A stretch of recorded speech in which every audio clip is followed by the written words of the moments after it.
Hello everyone, ఈరోజు special recipe ఏంటంటే పుల్లటి ఉప్మా. పేరు చాలా వెరైటీగా ఉంది కదా. రెగ్యులర్గా తినే ఉప్మాల కన్నా ఇది చాలా కమ్మగా, చాలా టేస్టీగా ఉంటుందండి. మీరు కూడా ఒకసారి ట్రై చేస్తారు కదా. Let's start.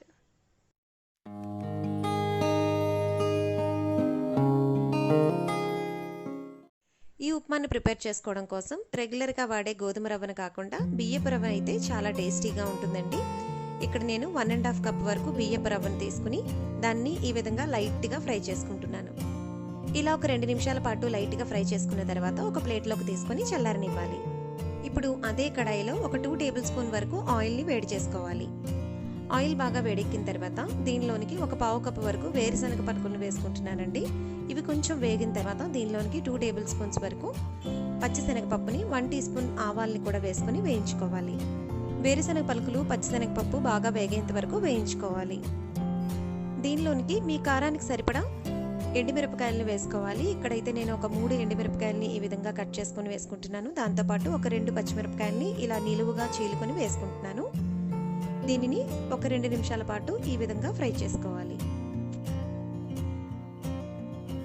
దీనిలోనికి 1 టీ స్పూన్ పసుపుని, కొంచెం కరివేపాకును కూడా వేసుకొని 1 నిమిషం పాటు ఈ విధంగా ఫ్రై చేసుకోవాలి. కరివేపాకు అనేది ఫ్రెష్గా ఉండే ఆకులైతే చాలా మంచి స్మెల్ వస్తుంది, చాలా బాగుంటుంది. నిమ్మకాయ సైజులో ఉండే కొంచెం చింతపండుని ఈ విధంగా నానబెట్టుకున్న తర్వాత 3.5 కప్పులు వాటర్ వచ్చేలాగా ఈ చింతపండు రసాన్ని తీసుకుని ఇందులో వేసుకుంటున్నానండి. ఇక్కడ నేను 1.5 కప్ బియ్యపు రవ్వను తీసుకుంటున్నాను కాబట్టి 3.5 కప్పుల వరకు చింతపండు రసాన్ని వేసుకుంటున్నాను. బియ్యపు రవ్వ అనేది ఉడకడానికి మనకు కొంచెం వాటర్ ఎక్స్ట్రా పడుతుందండి. సో 3.5 కప్పుల వాటర్ని ఇక్కడ నేను తీసుకున్నాను. దీనిలోనికి రుచికి సరిపడా సాల్ట్ని యాడ్ చేసుకొని ఒకసారి బాగా మిక్స్ చేసుకోవాలి.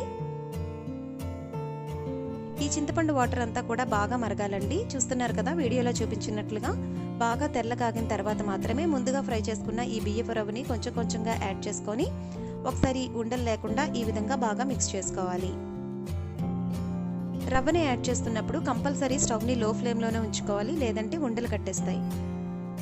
దీనిపైన మూతను పెట్టుకుని లో ఫ్లేమ్లో ఒక 5 నుంచి 6 నిమిషాల పాటు ఉడికించుకోవాలి.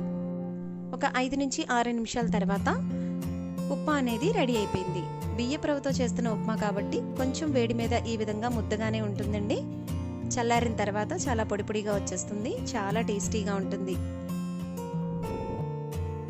ఎర్లీ మార్నింగే ఈ వీడియోని తీయడం వల్ల విండోలో నుంచి కొంచెం ఎండ పడుతుందండి. ఈ ఒక్క వీడియోకి కొంచెం అడ్జస్ట్ అవ్వండి. అంతేనండి, చాలా కమ్మగా, చాలా రుచిగా ఉండే పుల్లటి ఉప్మా రెడీ అయిపోయింది. చాలా రకాలైన ఉప్మాలు తినుంటాం కదా, ఒక్కసారి ఈ పుల్లటి ఉప్మాని ట్రై చేస్తారా? చాలా చాలా టేస్టీగా ఉంటుందండి. ఇంట్లో అందరూ ఎంతగానో ఇష్టపడతారు, మళ్ళీ మళ్ళీ ఇదే కావాలంటారు.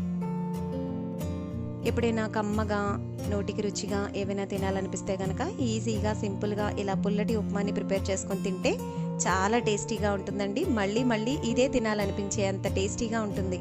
మరి ఈ వీడియో కనుక మీకు నచ్చినట్లయితే లైక్ చేయండి, మీ ఫ్రెండ్స్తో షేర్ చేయండి, సబ్స్క్రైబ్ చేయడం మాత్రం అస్సలు మర్చిపోకండి. ఫర్దర్ నోటిఫికేషన్స్ వెంటనే రావడం కోసం పక్కనున్న బెల్ ఐకాన్ని ప్రెస్ చేయండి.